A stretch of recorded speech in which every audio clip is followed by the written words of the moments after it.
కామారెడ్డి జిల్లా పిట్లం మండల కేంద్రంలోని ఎస్బీఐ ఏటీఎంలో చోరీ జరిగింది. ఆదివారం తెల్లవారుజామున ముఖానికి మాస్క్ ధరించిన దుండగుడు ఏటీఎంలోకి ప్రవేశించాడు. ముందుగా ఏటీఎంలోని సీసీ కెమెరాపై స్ప్రే చేసిన అనంతరం గ్యాస్ కట్టర్ సహాయంతో ఏటీఎంను ధ్వంసం చేశారు. అందులో ఉన్న సుమారు 17 లక్షల భారీ నగదును అపహరించారు.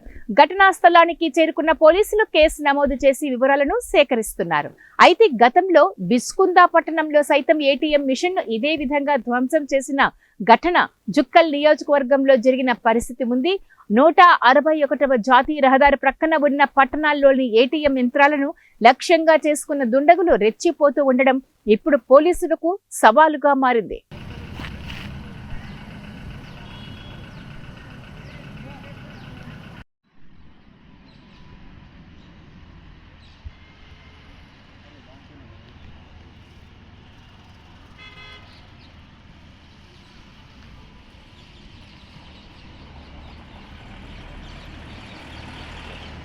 ఇట్లా ఉంటుంది సార్.